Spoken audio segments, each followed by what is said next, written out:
Hi, everyone. This week starts our discussion of poetry, which should be very exciting and fun, hopefully. I never use a virtual background, but I am for this week because a few years, so I've mentioned before that my sister and five of my nephews live in Ireland. A few years ago, I went there for a vacation, just a couple weeks. It was the first time I'd seen them in a long time. And my sister took me on a surprise tour of Yates Country, which is an area in their town, Sligo, where the poet W.B. Yeats, who's one of my favorites, was born and lived as an Irish poet and activist. And then we got to see his grave. So I figure if I'm going to kick off poetry discussion this week, I might as well do it, even if it's just virtually from Innisfree. Um, so yeah, I'm going to share my screen, and today I want to talk about just some basics about poetry. So let me share that slideshow from the beginning. Okay, so today will just serve as an introduction to our discussion on poetry. It'll be a pretty broad introduction, and then we'll look at a couple of sample poems that are some of my favorites. And I'll kind of talk a little bit about each of the aspects of poetry I'm introducing you to today, and we'll go from there. So poetry, it's different than prose, of course. We've been writing prose, fiction and nonfiction are both prose. However, what characterizes poetry isn't a whole lot different from what characterizes really effective prose. Like prose, it can have image and rhythm. There's an option of rhyming, and there's different types of rhyming.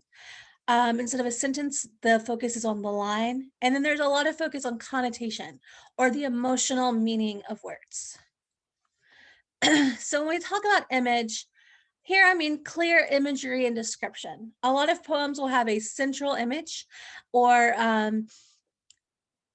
one object that the entire poem is formed around, and it uses that image as a springboard to discuss something a little bit bigger or more meaningful. A poem about a blade of grass, for example, will be about something more than that grass, but the grass will be kind of like an anchor for all of the discussion to kind of drop off on. And the other goal is that by using description, as many senses as possible, authentic emotion can be evoked. You can make your readers feel something. And even though we want to make our readers feel stuff when we write our prose too, of course, in poetry, it's even more important. Rhythm is where poetry for me has a lot of its meaning. And some of this is through line breaks, which we'll talk about more when we talk about the line. But basically, rhythm is music. If you think about really effective musicians are often poets. Leonard Cohen, Bob Dylan, Bruce Springsteen, Tupac Shakur, and many others have been considered poets every bit as much as they've been considered musicians. And that's because of the meaning and the way that their lyrics are formed. Poetry is meant to be read aloud. It's meant to be heard as well as seen. And often the rhythm that you get from a poem comes from reading it out loud. So when you go through the poems in our class, as we move through the poetry unit, read some of them out loud. See if you can find a better meaning that way. It's where you find pacing. An emotion is created through feeling. How fast is it going? How slowly is it going? How long are the lines? And what meaning does that evolve or evoke in you? How does it make you feel? Not necessarily by what the words say, but by how the rhythm makes you feel. A faster paced poem will either feel happy or stressful. A slower paced poem will bring about some feelings of reflection or sometimes sorrow, and so on. Of course, when you think about poetry, a lot of times we think about rhyming. Not all poetry rhymes. First of all, it doesn't have to. Some of my favorites rhyme, some of my favorites don't. Some types are end rhyme or lined end rhyme, where the ends of the line rhymes with either the line before, or there's a pattern where it rhymes with the line 2 lines ahead of it. There's slant rhyme, where it almost rhymes, but not quite. There's internal rhyme, where maybe the rhyme isn't at the end of a line, but in the middle. And then there's something called an I rhyme, which is where if you're looking at it on the page, it looks like it rhymes, but it really doesn't. But the words themselves have the same endings. So if I'm talking about a horse outside of a barn, I may talk about the hoof of the horse and the roof of the barn. Roof and hoof both are spelled relatively the same. They have the OOF, but it's pronounced differently. And of course, there's the line. This is the biggest part of how meaning is evoked in poetry. We create prose pieces through writing sentences. In poetry, it's through writing lines. Often a sentence in a poem will take place over multiple lines with it broken up in between. A lot of the focus is on line breaks, which is where each line ends and the next one begins. The first and last word on each line usually gets bigger emphasis than those in the middle. So those are super important. So you want to pay attention to what word that you end your line on. You don't want to end it on if or of or any word that doesn't really have a meaning. The rhythm is created by those line breaks. Short lines with only a few words will have a faster pace. Longer lines will have a slower pace. And often you'll play with different lengths in the same poem, unless it's more of a formal type of poetry, which we'll talk about some of those forms.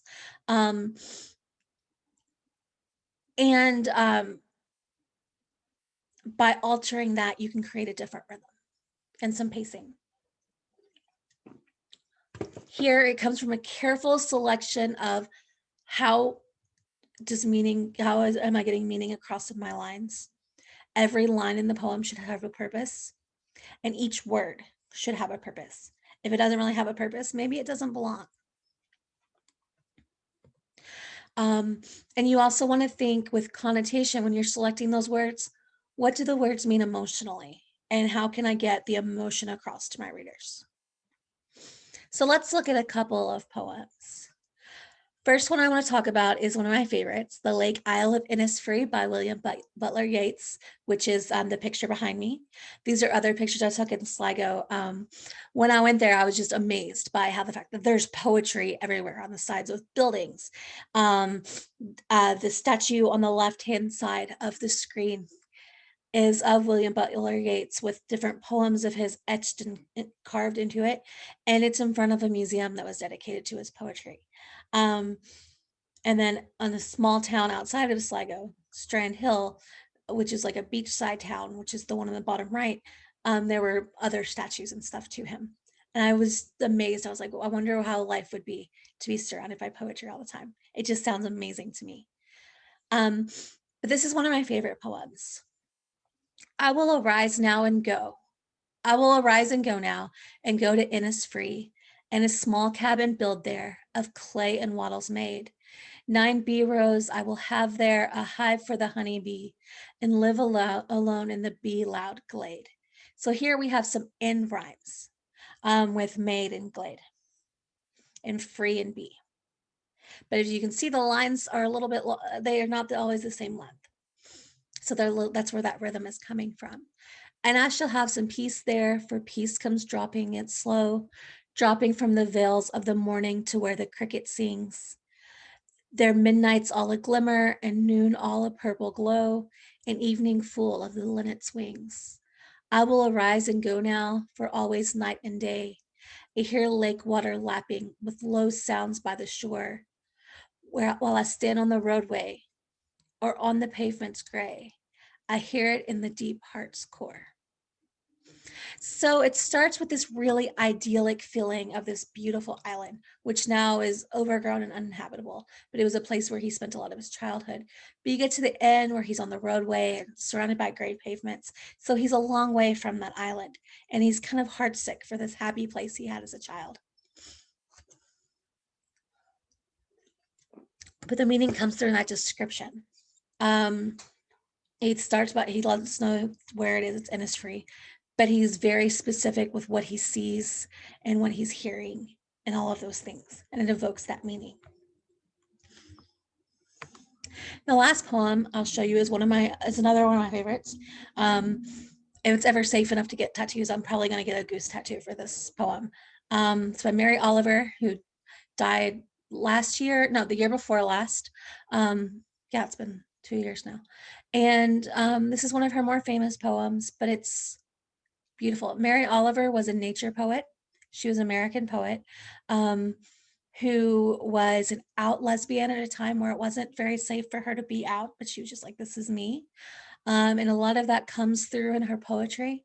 But also, she's very, like Yeats, she's very much a nature poet, where she writes a lot about place with description, but she's using the idea of place or nature to talk about humanity and human life. So let's look at Wild Geese. You do not have to be good. You do not have to walk on your knees for 100 miles through the desert repenting. You only have to let the soft animal of your body love what it loves. Tell me about despair, yours, and I will tell you mine. Meanwhile, the world goes on. Meanwhile, the sun and the clear pebbles of the rain are moving across the landscapes, over the prairies and the deep trees, the mountains and the rivers. Meanwhile, the wild geese, high in the clean blue air, are heading home again. Whoever you are, no matter how lonely, the world offers itself to your imagination, calls to you like the wild geese, harsh and exciting, over and over announcing your place in the family of things. I really love that poem. And this is a poem that, unlike the Yeats poem, it doesn't have a rhyme scheme. Most of Mary Oliver's poetry doesn't rhyme. So I wanted to show you two different ways that you could talk about something similar, or using an idea from nature to talk about humanity. Yeats is talking more about homesickness.